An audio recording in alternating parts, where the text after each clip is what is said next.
دعا ہے اللہ رب العزت کی بارگاہ سے کہ رب کائنات مجھے کلمہ حق بیان کرنے کی توفیق عطا فرمائے اور بعد میں ہم سب کو اس پر صحیح معنوں میں عمل کرنے کی بھی توفیق عطا فرمائے۔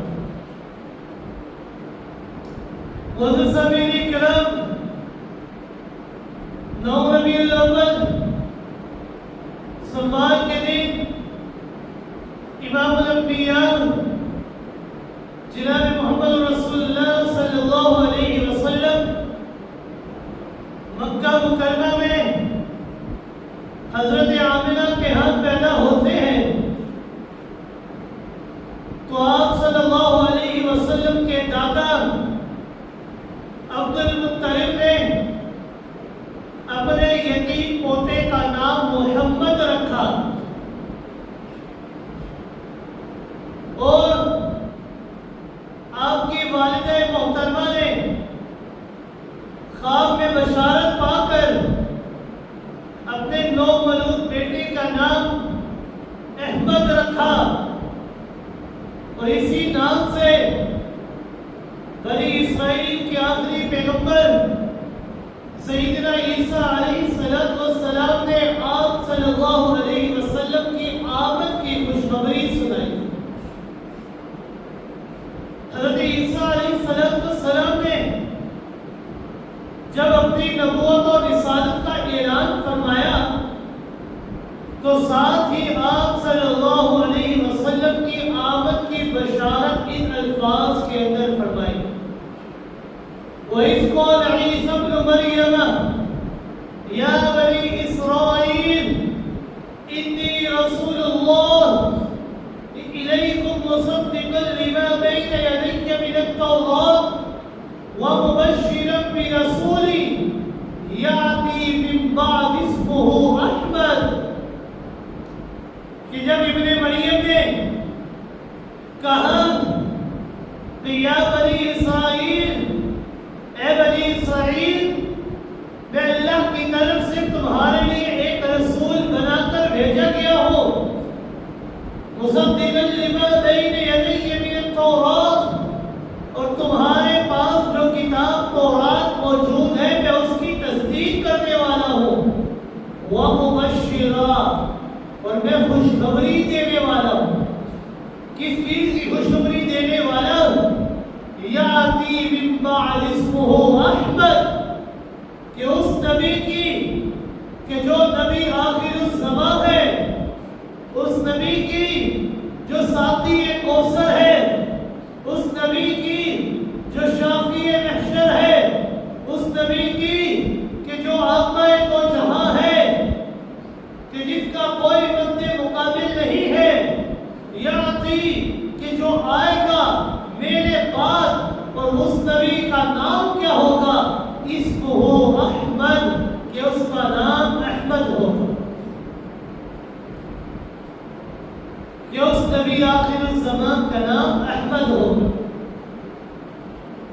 اور آقا دو جہاں صلی اللہ علیہ وسلم کے دوسرے نام محمد، اس کا ذکر بھی اللہ رب العزت نے قرآن مقدس کے اندر کئی مقامات کے اندر فرمایا۔ سورہ فتح کے اندر آخری آیت کے اندر رب کائنات نے فرمایا محمد الرسول اللہ، کہ محمد صلی اللہ علیہ وسلم یہ اللہ کے رسول اور آخری نبی ہے۔ سورہ احزاب کے اندر آپ کے اسی اسم مبارک کا تذکرہ یوں کیا جاتا ہے، ما کان محمد ابا احد من رجالکم ولکن رسول اللہ وخاتم النبیین، کہ اے ایمان والو، محمد رسول اللہ صلی اللہ علیہ وسلم تم میں سے بھی کسی مرد کے باپ نہیں ہے، ولکن رسول اللہ، لیکن وہ اللہ کے بھیجے ہوئے رسول، اللہ کے بھیجے ہوئے پیغمبر ہے، وہ خاتم النبیین، اور اللہ کے آخری نبی ہے، کہ ان کے اوپر نبوت کا دروازہ ہمیشہ ہمیشہ کے لیے بند ہو چکا ہے۔ ایک مقام پر چوتھے پارے کے اندر سورہ آل عمران کے اندر رب کائنات نے فرمایا وما محمد الا رسول، کہ محمد صلی اللہ علیہ وسلم نہیں ہے الا رسول، مگر اللہ کے بھیجے ہوئے رسول، اللہ کے رسول ہی ہے اور کچھ بھی نہیں۔ ایک آیت مبارکہ کے اندر اللہ رب العزت نے ارشاد فرمایا والذین آمنوا وعملوا الصالحات وآمنوا بما نزل علی محمد، کہ وہ لوگ جو ایمان لے کر آئے اللہ کے اوپر، قیامت کے دن کے اوپر، نبی آخر الزمان کے اوپر، آسمانی تمام کتابوں کے اوپر، تمام انبیاء کے اوپر ایمان لے کر آئے، وعملوا الصالحات، اور نیک اعمال کرتے رہے۔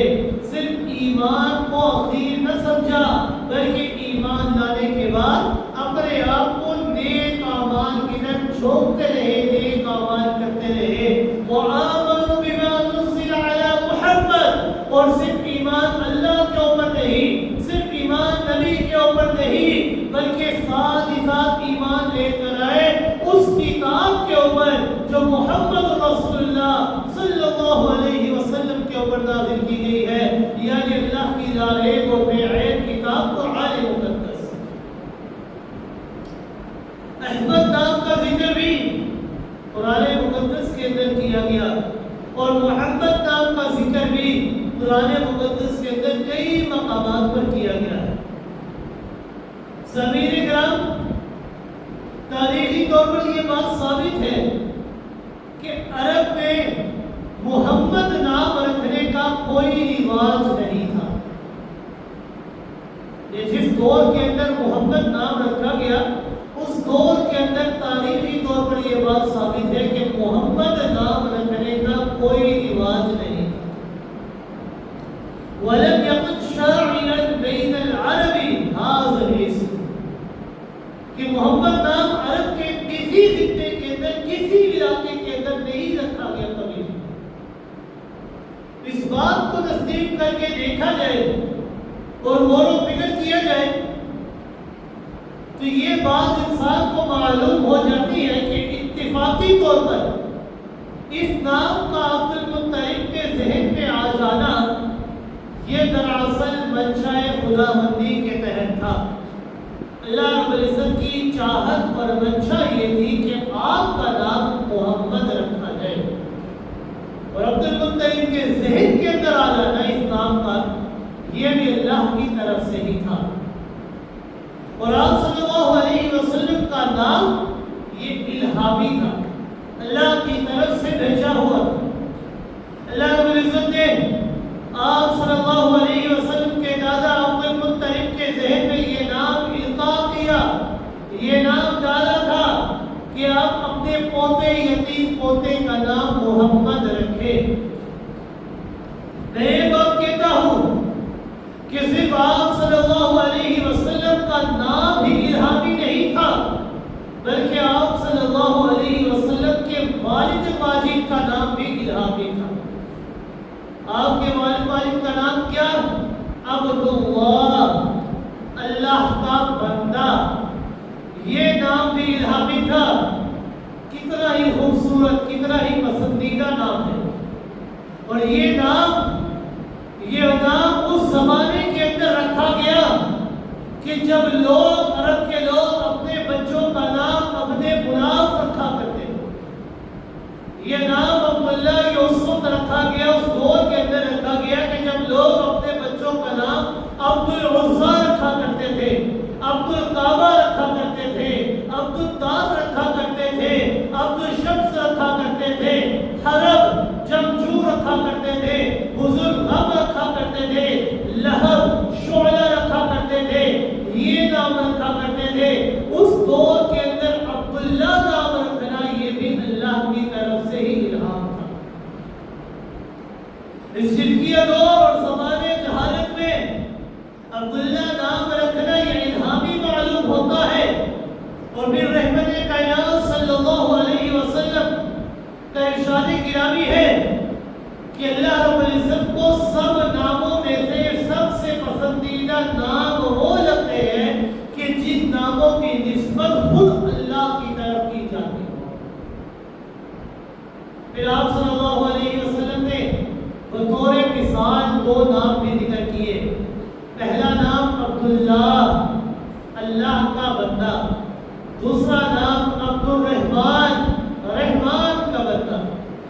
اللہ کو تمام ناموں میں سے سب سے پسندیدہ نام وہ لگتے ہیں کہ جن ناموں کی نسبت خود اللہ کی طرف کی جاتی ہے۔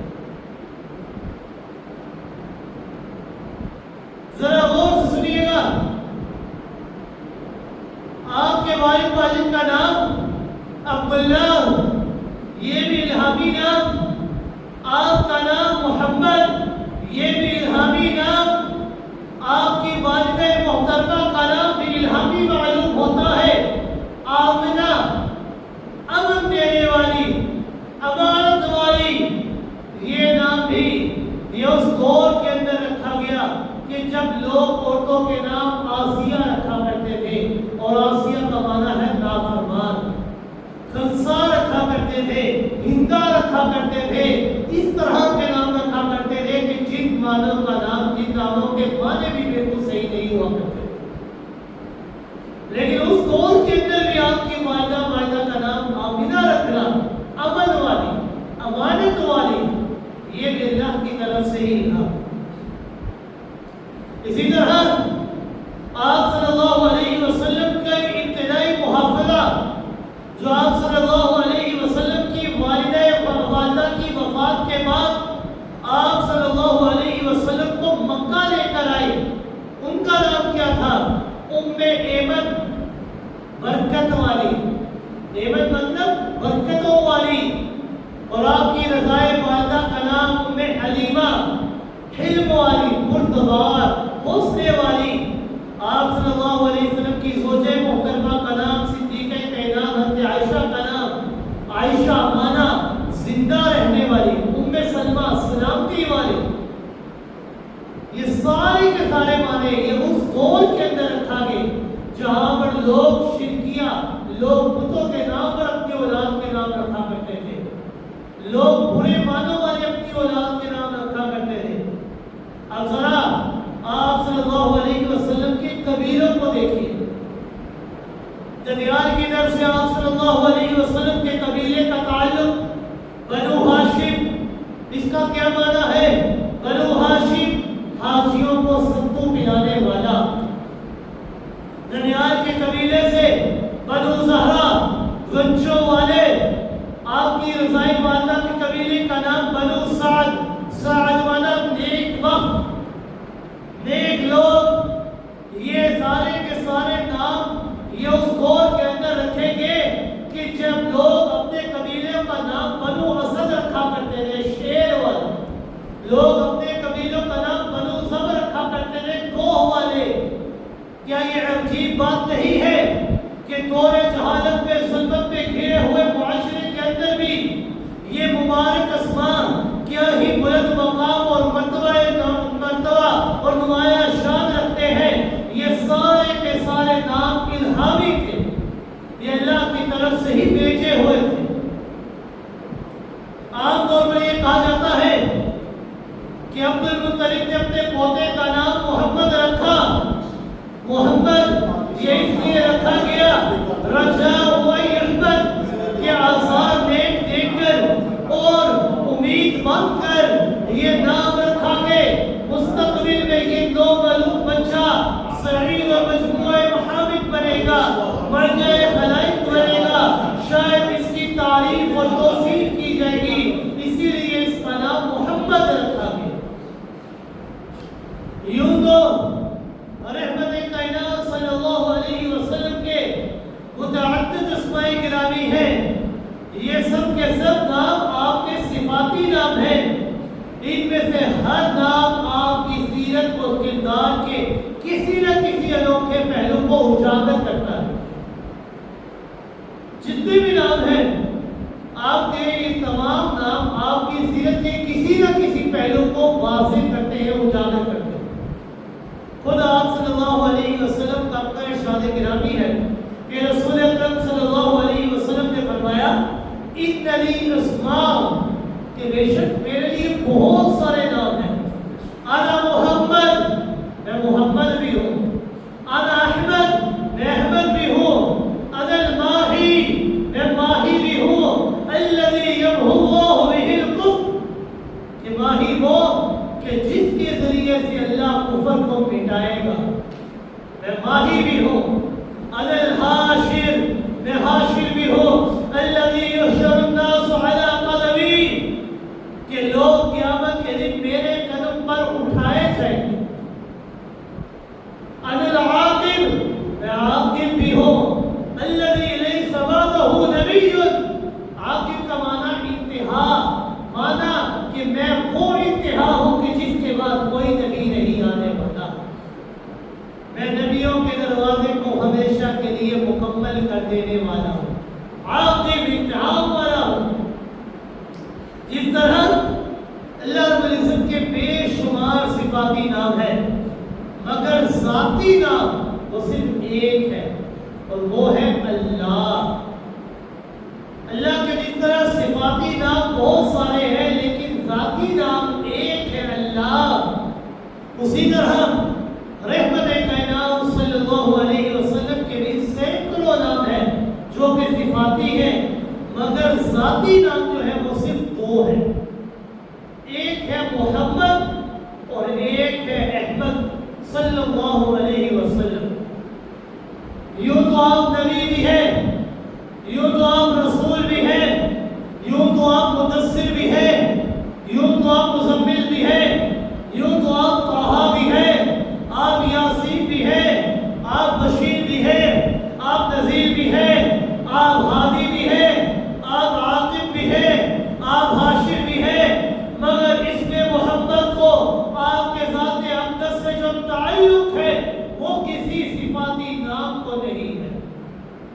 محمد وہ نام ہے جو قدرت کی طرف سے روز اول ہی سے آپ کے لیے خاص کر دیا گیا ہے اور کسی کے لیے یہ خاص نہیں کیا گیا. جیسا کہ اپنے بیان کے شروع کے اندر میں نے آپ کو بتایا کہ محمد نام یہ اس دور کے اندر رکھا گیا, اس زمانے کے اندر رکھا گیا, اس عرب کے زمانے کے اندر رکھا گیا کہ پورے عرب کے کسی خطے کے اندر, کسی علاقے کے اندر کبھی بھی محمد نام کسی بچے کا نہیں رکھا گیا. یہ قدرت کی طرف سے روز اول ہی سے آپ کے لیے خاص کر دیا گیا ہے. محمد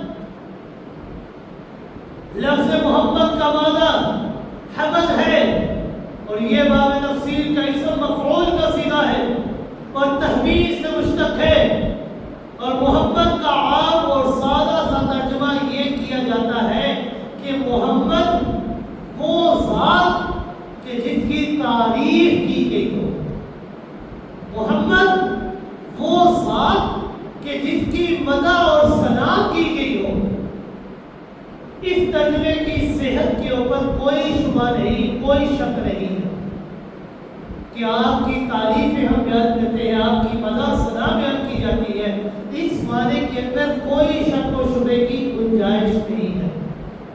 مگر رحمت کائنات, امام الانبیاء, خاتم النبیین, سرور کونین, صاحب معراج صلی اللہ علیہ وسلم کے فضائل اور کمالات کے سامنے یہ ترجمہ بالکل معمولی سا ترجمہ ہے کہ محمد وہ ذات کہ جس کی تعریف بیان کی جاتی ہے. اب جتنی آپ کے فضائل ہیں کہ مانا ان فضائل کے سامنے بہت عام اور سادہ سا معلوم ہوتا ہے. اس لیے اللہ کے تمام پیغمبر اور رسول قابل تعریف ہیں. اللہ کے نزدیک موجب تعریف ہے. جبریل امین وہ بھی تعریف کے لائق ہے. جبریل امین کی بھی تعریف و توصیف یہ قرآن مقدس کے اندر کی گئی. اصحاب رسول اور تابعین بھی لائق تحسین اور تعریف ہے. تعریف مدح اور سرائی یہ تو شہداء اور اولیاء کی بھی ہوتی ہے, علماء کرام کی بھی ہوتی ہے. دنیا کے لائق ترین حکیم اور کامیاب, فاتح اور عام انسانوں کی نظروں کے اندر قابل تعریف تو ایک ہنرمند انسان کی بھی کی جاتی ہے، لوگوں تعریف تو کاتب اور پہلوان کی بھی ہوتی ہے، پھر محمد کا یہ معنی کرنا کہ محمد وہ ذات کہ جس کی تعریف کی جاتی ہو، یہ معنی آپ کی ذات کو جچتا نہیں ہے۔ یہ معنی بالکل عام سا سمجھ میں آتا ہے، بالکل معمولی سا سمجھ میں آتا ہے، کیونکہ تعریفیں تو اور بھی لوگوں کی ہوتی ہے، یہ معنی آپ کی ذات کے لائق نہیں ہے۔ امام راغب اصفہانی نے محمد کا معنی کیا ہے اور کیا ہی خوب معنی کیا ہے۔ وہ فرماتے ہیں اپنی کتاب کے اندر، محمد الذی جمعت فیہ الخصائل محمود، کہ محمد کے معنی ہے وہ ذات کہ جس میں تمام خوبیاں اور تمام کمالات جمع اور اکٹھے کر دیے جائیں، یعنی صرف تعریفوں کے لائق نہیں، محمد وہ ذات کہ جس کے اندر تمام تر خوبیاں، تمام تر کمالات کو اکٹھا کر دیا جائے تو ایک محمد بن جاتا ہے۔ حضرت آدم علیہ السلام سے لے کر جناب عیسیٰ علیہ السلام تک جتنے پیغمبر آئے، جتنے رسول آئے، اور اللہ رب العزت نے ان انبیاء کرام کو مختلف خوبیوں، مختلف کمالات، مختلف فضائلات سے نوازا ہے۔ کسی پیغمبر کو کوئی کمال دیا، کسی پیغمبر کو کوئی خوبی عطا کی، کسی کی لاٹھی سانپ بن جاتی ہے، کسی پیغمبر کا تخت ہوا میں اڑ جاتا ہے، کسی کے ہاتھ کو لوہا معلوم ہوتا ہے، کسی کے ہاتھ لوہے کو موپ کر دیا کرتے ہیں، کوئی مردوں کو زندہ کر دیتا ہے۔ وہ کمالات اور خوبیاں جو اللہ رب العزت نے فردن تنہا پیغمبروں کو عطا کیے ہیں، وہ سب کمالات، وہ سب خوبیاں، وہ سب فضائلات اکٹھے کر کے تنہا اکیلے محمد رسول اللہ صلی اللہ علیہ وسلم کے اندر جمع کر دے، گویا کہ آپ مجموعہ خوبی اور مجموعہ کمال ہے۔ اسی کی طرف شاعر نے کیا خوب اشارہ کیا ہے، حسن یوسف دم عیسیٰ ید بیزاداری، حسن یوسف دم عیسیٰ ید بیزاداری، آنچ ہوا ہما دار تو تنہا داری۔ کہ اللہ رب العزت نے تمام انبیاء کرام کو جتنی خوبیاں تنہا کر کے عطا کی گئی، کم و بیش 1,24,000 انبیاء کرام کو جو اللہ نے خوبیاں ایک دو تین کر کے عطا کی تھی، اللہ نے وہ ساری خوبیاں اکٹھی کر کے تنہا ذات محمد رسول اللہ صلی اللہ علیہ وسلم کے اندر رکھ دی۔ اسی لیے امام راغب اصفہانی نے معنی کیا ہے کہ محمد کے معنی ہے وہ ذات کہ جس میں تمام خوبیاں اور تمام کمالات اکٹھے کر کے ایک بندہ بنا دیا، اور وہ ہے محمد رسول اللہ صلی اللہ علیہ وسلم۔ صاحب مفردات ہے کہ اس خوبصورت اور جامع معنی سے ثابت ہوتا ہے کہ محمد کا یہ معنی کرنا کہ جس کی تعریف کی گئی ہو درست ہی ہے، بلکہ معنی یہ ہوگا کہ محمد وہ ذات کہ جس کی اتنی تعریف، کہ جس کی اتنی توصیف، جس کی اتنی مدحت، جس کی اتنی ستائش کی گئی ہو کہ مخلوقات میں سے کسی کی بھی اتنی تعریف نہ کی گئی ہو۔ محمد وہ ہے کہ جس کی تعریف خداوند نے کی ہو، محمد وہ ہے کہ جس کی تعریف خود خالق کائنات نے کی ہو، محمد وہ ہے کہ جس کی تعریف انبیاء کرام نے کی ہو، محمد وہ ہے کہ جس کی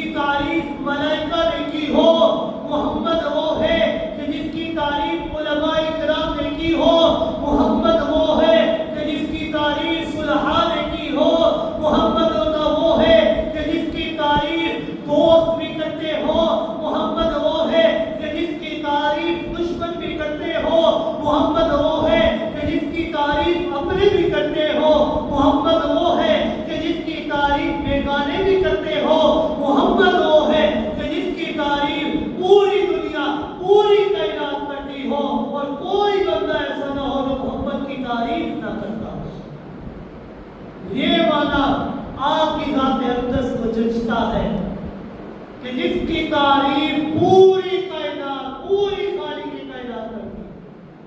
کوئی ایسا بندہ نہ ہو جو آپ کی تعریف نہ کرتا.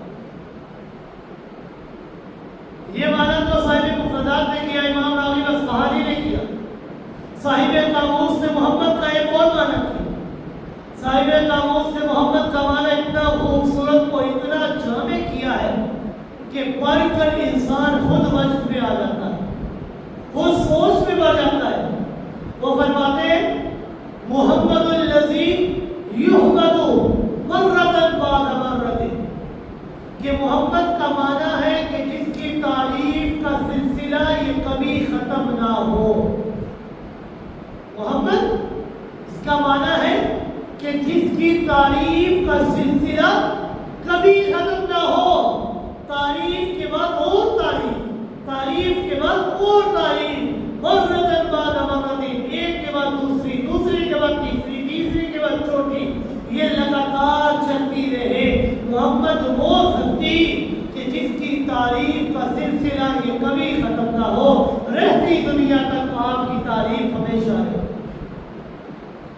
اور صرف رہتی دنیا تک نہیں بلکہ آخرت کے اندر بھی جس کی تعریف ہو تو وہ بھی نبی آخر الزمان محمد رسول اللہ صلی اللہ علیہ وسلم ہے اور کوئی نہیں. کون سا ایسا وقت ہے کہ جب آپ کا تذکرہ نہ کیا گیا ہو، جب آپ کی تعریف نہ کی گئی ہو؟ کوئی ایسا وقت ہی ہے کہ جب آپ کا تذکرہ نہ کیا جاتا ہو.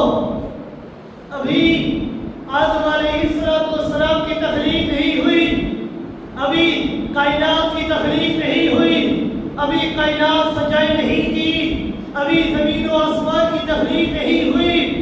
خالق کائنات نے انبیاء اکرام کی ارواح سے ایک وعدہ لے لیا.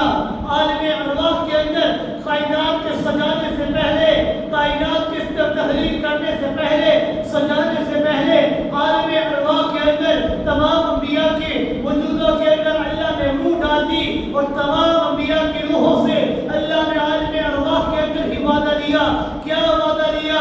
وَإِذْ أَخَذْنَا مِيثَاقَكُمْ لَمَا آتَيْتُكُم مِّن كِتَابٍ وَحِكْمَةٍ ثُمَّ جَاءَكُمْ رَسُولٌ مُصَدِّقٌ لِّمَا بَيْنَ يَدَيْكُمْ مُصَدِّقًا لِّمَا مَعَكُمْ لَتُؤْمِنُنَّ بِهِ وَلَتَنصُرُنَّهُ قَالَ أَأَقْرَرْتُمْ وَأَخَذْتُمْ عَلَىٰ ذَٰلِكُمْ إِصْرِي قَالُوا أَقْرَرْنَا قَالَ فَاشْهَدُوا وَأَنَا مَعَكُمْ مِنَ الشَّاهِدِينَ. عالم ارواح کے اندر اللہ تمام انبیاء کی روحوں سے وعدہ لے رہے ہیں کہ اے انبیاء اکرام، اگر میرا نبی آخر الزمان تمہارے دور کے اندر آ جائے تو تمہاری جتنی نبوت ہے وہ اسی وقت ختم ہو جائے گی. تم نے بھی ایک عام شہری بن کے نبی و آخر الزمان کا امتی بن جانا ہے اور ان کی تابعداری کرنی ہے، ان کی پیروی کرنی ہے. تمام انبیاء اکرام کی روحوں نے وعدہ کیا. قالوا اقررنا، کہ اللہ ہم اقرار کرتے ہیں کہ اگر نبی آخر الزمان ہمارے زمانے کے اندر آ گئے تو ہم اپنی نبوت کو ختم کر کے اپنے نبی و آخر الزمان کے امتی بن کے ان کی تابعداری اور پیروی کریں گے. قال فاشهدوا، اے اللہ ہماری اس بات کے اوپر تو گواہ ہو جا. ہم گواہی دیتے ہیں اور تو بھی ہمارے ساتھ گواہ ہو جا کہ ہم نبی آخر الزمان کی نبوت کی گواہی دیتے ہیں. ابھی آدم کی تخلیق نہیں ہوئی، ابھی کائنات نہیں سجائی گئی، ابھی زمین و آسمان کی تخلیق نہیں ہوئی. اس سے پہلے ہی عالم ارواح میں اللہ تمام انبیاء کی روح سے وعدہ لے رہے ہیں کہ تم نے میرے نبی محمد کی نبوت کا اقرار کرنا. کون سا ایسا وقت ہے کہ جہاں پر محمد رسول اللہ صلی اللہ علیہ وسلم کی تعریف نہ کی گئی ہو؟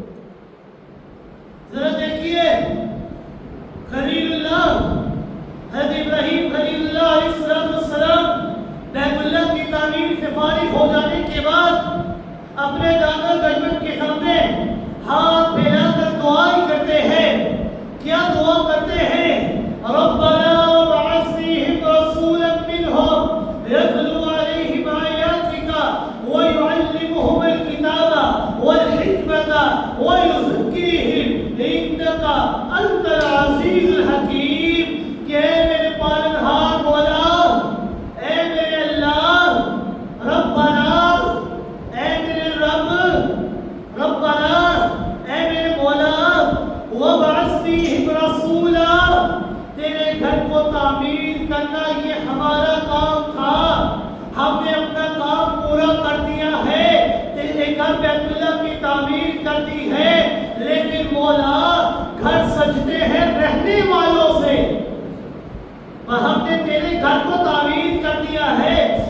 بنا دیا ہے، ہم نے اپنا کام کر دیا ہے، لیکن میرے مولا گھر سجتے ہیں رہنے والوں کے ساتھ، مکان سجتے ہیں مکینوں کے ساتھ۔ مولا ہم نے گھر بنا دیا ہے، اس گھر کو آباد کرنے والے محمد کو اس کائنات کے اندر مبعوث کر دے۔ وَبَعَثْ فِيهِمْ رَسُولًا، اے اللہ اس گھر کو آباد کرنے والے رسول محمد رسول اللہ صلی اللہ علیہ وسلم کو مبعوث فرما۔ کون سا ایسا وقت ہے کہ جہاں پر آپ کی تعریفیں نہ کی گئی، جہاں پر آپ کا ذکر نہ کیا جاتا؟ حضرت عیسیٰ علیہ السلام نے جب اپنی رسالت اور نبوت کا اعلان فرمایا تو ساتھ ہی ساتھ امام الانبیاء رحمت کائنات صلی اللہ علیہ وسلم کی آمد کی خوشخبری سنائی۔ وَمُبَشِّرًا بِرَسُولٍ يَأْتِي مِن بَعْدِهِ اسْمُهُ أَحْمَدُ، میں اپنی نبوت کے ساتھ ساتھ تمہیں اس بات کی خوشخبری سناتا ہوں کہ میرے بعد وہ نبی آئے گا کہ جس کا نام احمد ہوگا، جو نبی آخر الزماں ہوگا۔ غرض ہے کہ تورات کے اندر آپ کا ذکر موجود ہے، انجیل کے اندر آپ کی علامات کا ذکر ہے، زبور کے اندر آپ کا ذکر خیر موجود ہے، صحف ابراہیم کے اندر آپ کا ذکر موجود ہے، صحف موسیٰ کے اندر آپ کا ذکر موجود ہے۔ آپ صلی اللہ علیہ وسلم تو عام رہے، کتب سابقہ میں کتب سابقہ کے میں تو آپ کے اصحاب کا تذکرہ موجود ہے۔ مثلہم فی التوراۃ ومثلہم فی الانجیل، اس پر گواہ ہے صاحب قاموس نے محمد کا کتنا خوبصورت، کتنا دلنشین، روح پرور اور بلاغت آمیز اور حقیقت پر مبنی معنی کیا ہے۔ وہ کہتے ہیں الذی یحمد مرۃ بعد مرۃ، کہ محمد وہ ہستی کہ جس کی تعریف اور توصیف کا سلسلہ یہ کبھی ختم نہ ہو، اسے محمد کہتے ہیں۔ ہر آنے والا دن یہ محمد کی تعریف کے اندر اضافہ کرتا ہو، کہ جس کی تعریف دنیا کے اندر بھی موجود ہو، جس کی تعریف دنیا میں بھی ہو اور ہر مخلوق کرے، اسے محمد کہتے ہیں۔ جس کی تعریف اور جس کا تذکرہ قبر کے اندر بھی ہو، اسے محمد کہتے ہیں۔ جس کی تعریف میدان محشر میں بھی ہو اور پوری کائنات تعریف کرے، اسے محمد کہتے ہیں۔ ہاں، جس کی تعریف جنت میں بھی ہو، جس کی تعریف جنت میں بھی ہو، جس کی تعریف رب کائنات بھی کرے، جس کا تذکرہ خود رب کائنات کرے اور فرمائے وَرَفَعْنَا لَكَ ذِكْرَكَ، کہ اے میرے محبوب ہم نے آپ کے ذکر کو ہمیشہ ہمیشہ کے لیے بلند کر دیا ہے۔ میرے پیارے پیغمبر آپ کے ذکر کو ہم نے بلند کیا ہے، اور ذکر بلند کیا ہے لَكَ، صرف تیرے لیے کیا ہے۔ ذرا غور کیجئے گا اس آیت پاکہ کے اندر رب کائنات نے فرمایا وَرَفَعْنَا لَكَ ذِكْرَكَ، ہم نے اے میرے محبوب آپ کے ذکر کو بلند کیا ہے۔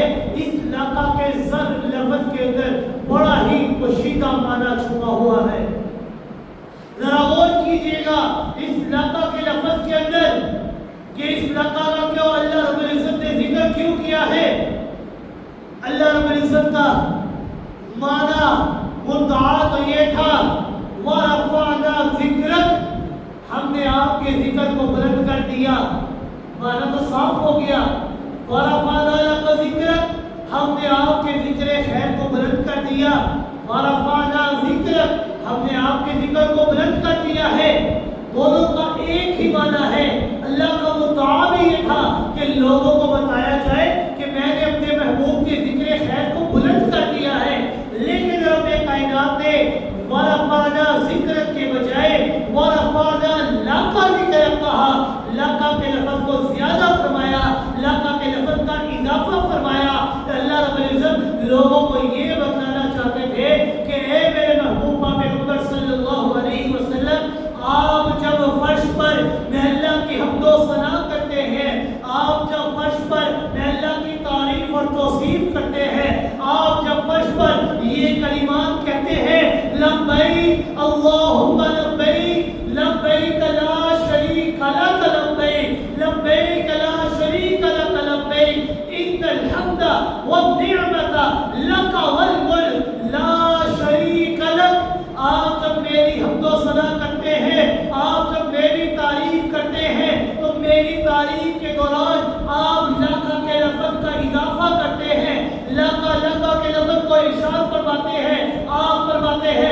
لا شریک لک ان الحمد والنعمت لک.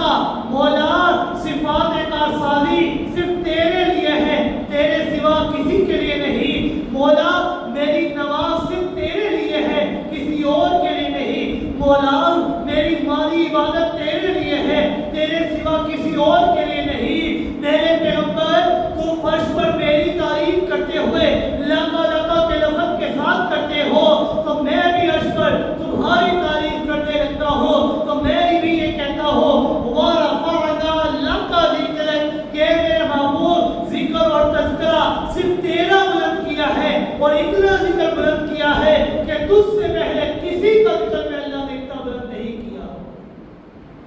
وَرَفَعْنَا لَكَ ذِكْرَكَ تیرے ذکر کو اتنا بلند میں اللہ نے کیا ہے کہ اتنا بلند میں اللہ نے کسی کے ذکر کو نہیں کیا اور نہ بھی کروں گا.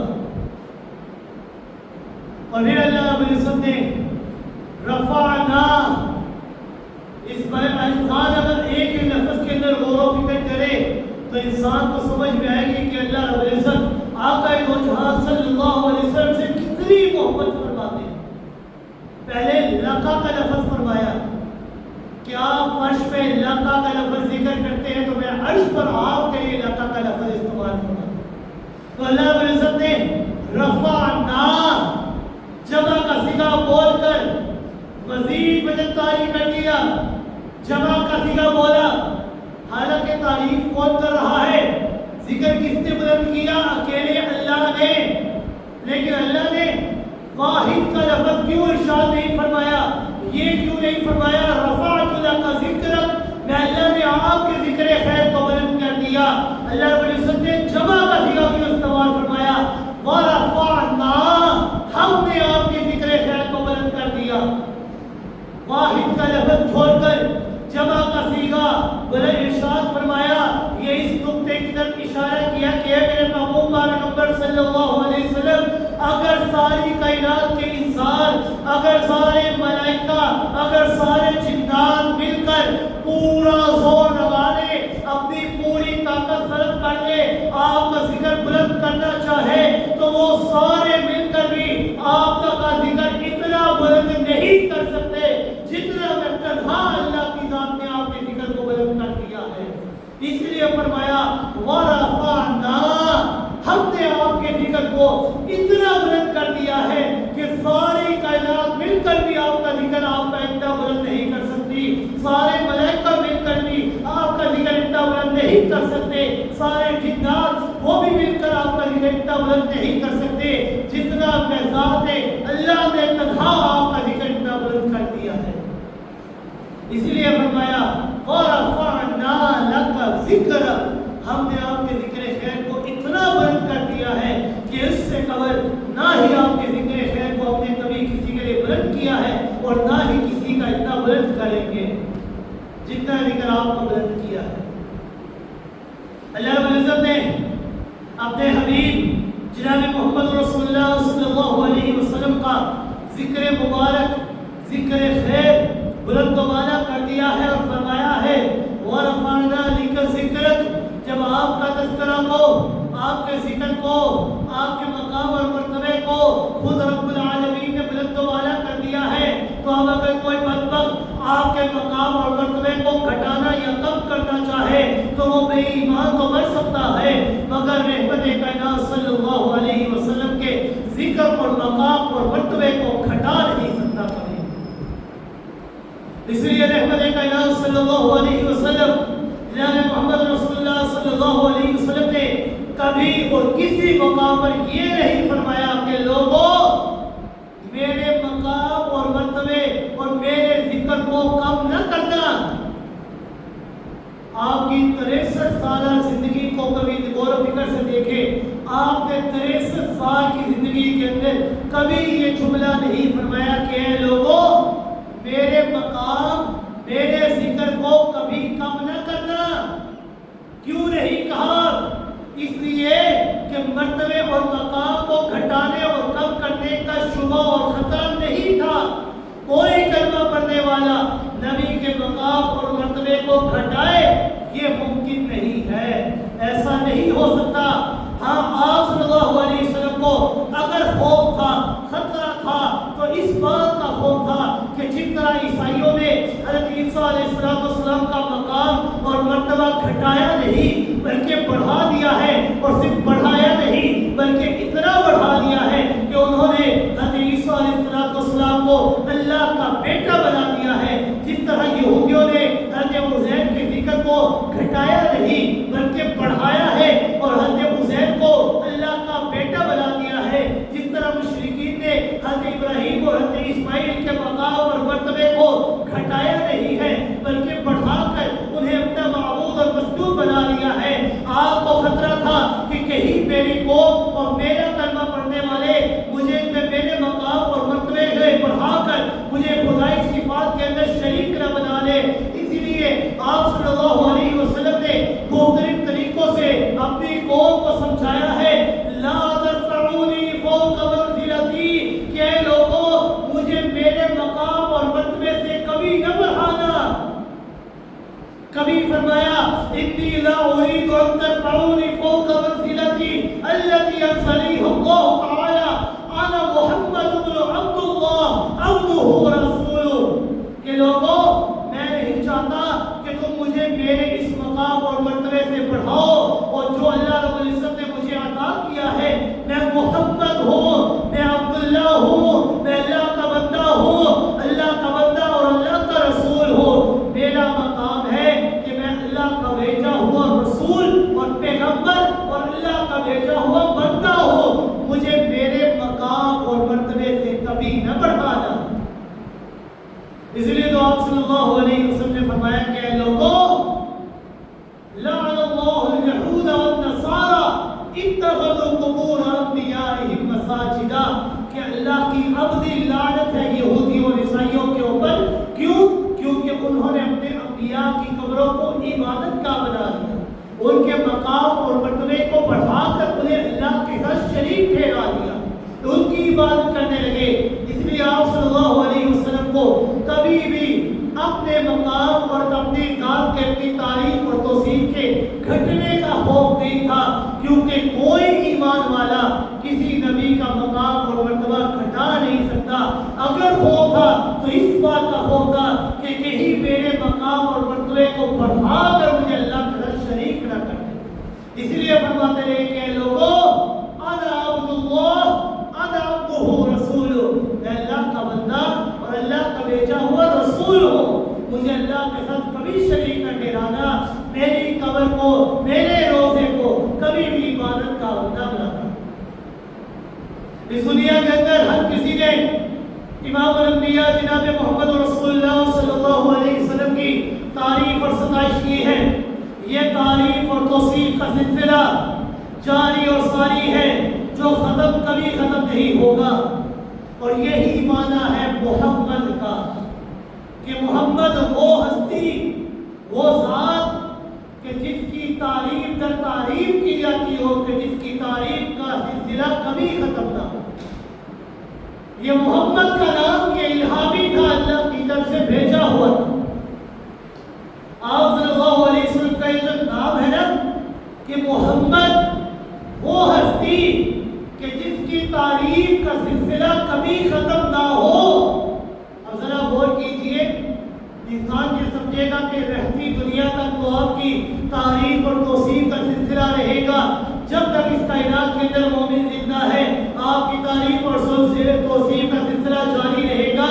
یاد رکھیے گا، صرف دنیا میں نہیں بلکہ میدان محشر کی ہولناکی میں بھی میرے پیارے پیغمبر جناب محمد رسول اللہ صلی اللہ علیہ وسلم کی تعریف اور توصیف بیان کی جائے گی۔ قیامت کے میدان کے اندر بھی، جنت کے اندر بھی آپ کی اور تعریف اور توصیف بیان کی جائے گی۔ حدیث شریف میں آتا ہے کہ میدان محشر کی ہولناکی کے اندر سے تمام لوگ گھبرائے ہوں گے، سب لوگ ننگے بدن ننگے پاؤں ہوں گے، سورج سوا دینے کے اندر ہوگا، لوگ اپنے اپنے پسینوں کے اندر شرابور ہوں گے، لوگ پسینوں کے اندر پیاس سے بدہوش ہوں گے، لوگ سوچیں گے کہ اللہ رب العزت حساب و کتاب شروع فرماتے تو ہمیں اس مصیبت کے اندر نجات مل جاتی۔ آیا جنت کا فیصلہ ہونا ہے یا جہنم کا فیصلہ ہونا ہے؟ جو فیصلہ ہونا ہے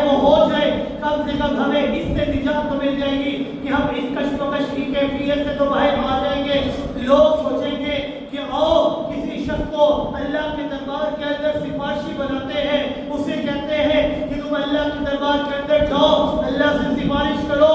لوگ بھاگے بھاگے سیدنا آدم علیہ السلام کے بعد جائیں گے, عرض کریں گے کہ آپ اول بشر ہیں, آپ مسعود ملائکہ ہیں, آپ سب سے پہلے اس کائنات کے اندر تخلیق کیے گئے, آپ خلقت بیگانے محشر کی وہ ناقص تک ہیں. آپ اللہ تعالیٰ کے میدان میں جائیں, اللہ کے دربار میں جائیں اور جا کر سفارش کرے کہ اللہ حساب کتاب کو شروع کر دے. آدم علیہ السلام فرمائیں گے لست لہا, میری یہ جرت, میری یہ طاقت نہیں ہے, میری یہ تو پوزیشن نہیں ہے. اعطونی الی غیری, کہ جاؤ کسی اور کے پاس چلے جاؤ, اس سے کہو کہ جا کر آپ سفارش کریں. لوگوں کا حساب کتاب تو بعد میں, اگر میں اللہ کے دربار میں جاؤں, لوگ اللہ رب العزت فرمائیں گے کہ لوگوں کا حساب کتاب تو میں بعد میں کروں گا, پہلے آپ مجھے بتائیے کہ جب میں نے آپ کو درخت کے قریب جانے سے روکا تھا تو آپ درخت کے قریب کیوں چلے گئے, آپ نے اس درخت کا پھل کیوں کھایا ہے. لہذا لست لہا, میری یہ طاقت, میری یہ اختیار, میری یہ پوزیشن نہیں ہے. اعطونی الی غیری, کسی اور کے پاس چلے جاؤ. لوگ ابو البشر مسعود ملائکہ کو چھوڑ کر حضرت نوح علیہ السلام کے پاس جائیں گے, ان سے کہیں گے کہ آپ جا کر سفارش کیجئے, آپ جا کر اللہ رب العزت کے دربار میں یہ سفارش کیجئے کہ اللہ حساب کتاب کو شروع کر دے. لیکن وہ بھی فرمائیں گے لست لہا, اعطونی الی غیری, میری بھی یہ پوزیشن نہیں ہے, کسی اور کے پاس چلے جاؤ. لوگ حضرت ابراہیم کے بعد, حضرت عیسیٰ کے بعد, حضرت موسیٰ کے بعد جائیں گے, تمام انبیاء کے بعد جائیں گے, ہر نبی یہی کہے گا لست لہا, اعطونی الی غیری, ہماری یہ پوزیشن, ہمارا یہ اختیار, ہمارا یہ منصب نہیں ہے, آپ کسی اور کے پاس چلے جائیے. آخری پیغمبر جناب محمد رسول اللہ صلی اللہ علیہ وسلم کے بعد جب آئیں گے, آپ کر درخواست کریں گے تو محبوب پاک پیغمبر صلی اللہ علیہ وسلم یہ اعلان فرمائیں گے انا لہا, ہاں, یہ پوزیشن, یہ اختیار, یہ طاقت یہ میری ہے, یہ مقام, یہ مرتبہ میرا ہے.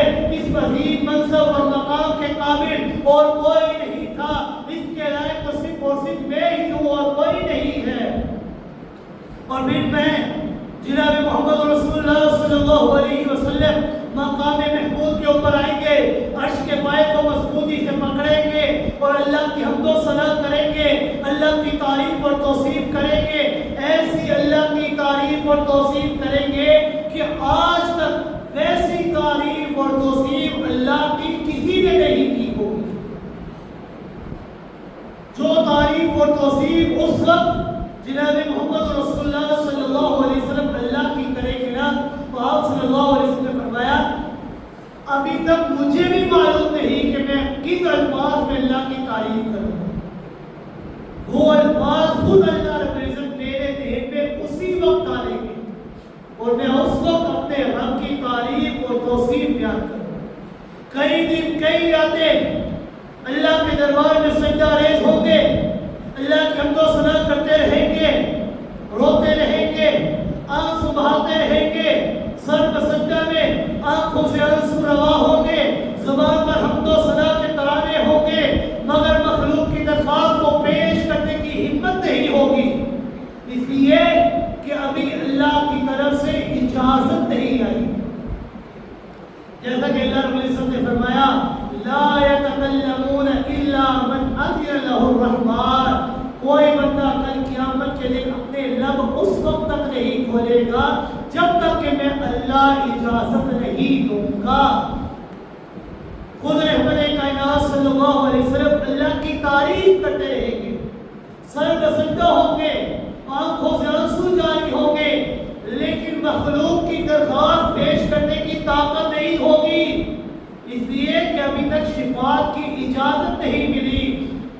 جب تک شفاعت کی اجازت نہیں ملے گی کائنات کا آقا اور امام بھی اپنی زبان نہیں کھول سکے گا. پھر اللہ تعالیٰ فرمائیں گے یا محمد, یہ میرے محبوب پیغمبر صلی اللہ علیہ وسلم آپ اپنے اٹھائیے، سر تو تھا آپ مانگیے، میں اللہ آپ کو عطا کروں گا، اشفاع تشفع، آپ سفارش کیجیے، میں آپ کی سفارش کو قبول کروں گا۔ جب ادھر شفاعت ملے گی تو آپ صلی اللہ علیہ وسلم محلوم کی درخواست، محلوم کی پریشانی اللہ کے حضور پیش کریں گے، حساب کتاب شروع کیا جائے گا، آپ کی یہ شفاعت جو شفاعت کبریٰ ہے قبول ہوگی، حساب کتاب کا آغاز ہوگا۔ حدیث شریف میں آتا ہے کہ اس وقت تمام پیغمبر، تمام امتیں امام الانبیاء جناب محمد رسول اللہ صلی اللہ علیہ وسلم کی مدح اور ثنا اور تعریف اور توصیف کریں گے، اور یہی وعدہ ہے آپ کے نام، آپ کے اسم مبارک محمد کا، کہ محمد وہ ہستی کہ جس کی تعریف کا سلسلہ کبھی ختم نہ ہو، دنیا کے اندر بھی آپ کی تعریف اور توصیف ہو اور آخرت کے اندر بھی آپ کی تعریف اور توصیف ہو، جس کی تعریف اور توصیف کا سلسلہ کبھی نہ ہو، ختم ہو، جس کی تعریف اور توصیف کا سلسلہ اس قدر ہو کہ ایک ایک جز، ایک ایک حصہ بھی اس تعریف اور توصیف سے چھوٹا نہ، بلکہ اس کا ایک ایک جز، ایک ایک حصہ بھی اس تعریف اور توصیف کے اندر شامل ہو۔ جب قاتل مقتول کو خوب بے دردی سے قتل کرتا ہے، اس کے ایک ایک عضو کو کاٹ کر اسے دردناک موت دیتا ہے، تو عرب کے زمانے کے اندر یہ مشہور تھا کہ اس قتل کو یہ کہا جاتا تھا قتلہ تقتیلا، یعنی خوب قتل کرنے والا، ایسا قتل کرنے والا کہ مقتول کا ایک عضو بھی اس مقتول قاتل سے باقی نہیں رہا، اس قاتل سے چھوٹا نہیں ہے۔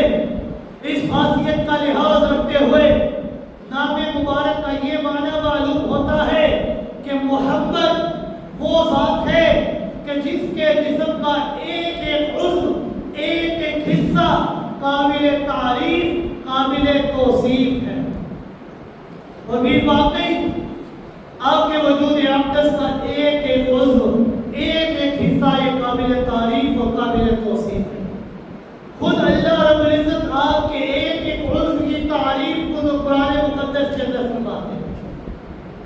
آپ صلی اللہ علیہ وسلم کے روح اکبر کا تذکرہ ہے اور رب کائنات فرماتے ہیں والضحیٰ، قسم ہے والضحیٰ کے چہرے والا، زلفوں کا تذکرہ ہے اور رب کائنات فرماتے ہیں واللیل، رات کی تاریکی سے بھی تاریک آپ کی زلفیں، چہرے کا تذکرہ ہے تو رب کائنات فرماتے ہیں قد نرى تقلب وجهك في السماء فلنولينك قبلة ترضاها، سینے کا تذکرہ ہے تو اللہ نے فرمایا الم نشرح لك صدرك، ہم نے آپ کے سینے پر چاک کر دیا، بلند کر دیا۔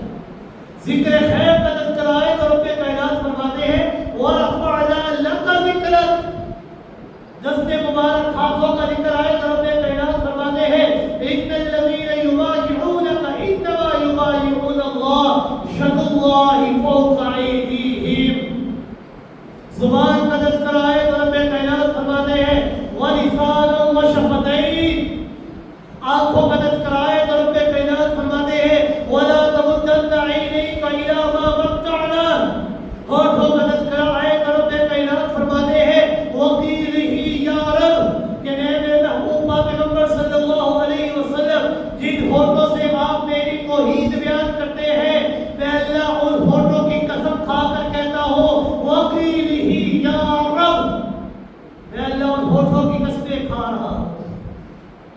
گویا کہ محمد وہ ہستی کہ جس کے وجود کا ایک ایک حصہ، ایک ایک عضو اس تعریف اور توصیف سے چھوٹا نہ، جس کی تعریف اور توصیف اس دنیا کے اندر بھی ہو اور آخرت کے اندر بھی ہو، جس کی تعریف اور توصیف رہتی دنیا تک اور آخرت کے اندر بھی، جنت کے اندر بھی ہو۔ محمد کا معنی کہ ایک ایک جزء، ایک ایک عضو قابل تعریف ہو، محمد کا معنی ہے کہ جس کی تعریف بے اختیار کی جاتی ہو، محمد کا معنی ہے کہ جس کی تعریف اور توصیف کا سلسلہ کبھی نہ ختم ہوگا، محمد کا معنی ہے کہ جس میں تمام کمالات، تمام خوبیوں کو اکٹھا کر دیا جاتا ہو، محمد کا معنی ہے کہ جس کی تعریف اور توصیف اس قدر کی جاتی ہو کائنات کے اندر اتنی تعریف اور توصیف کبھی کسی کی نہ کی گئی ہو نہ ہی کی جا سکتی ہو، وہ ہے محمد صلی اللہ علیہ وسلم۔ اور یہ آپ کا نام الہامی تھا، اللہ رب العزت نے آپ کے دادا عبد المطلب کے ذہن کے اندر یہ نام ڈالا تھا کہ آپ نے اپنے پوتے یتیم پوتے کا نام محمد رکھنا ہے۔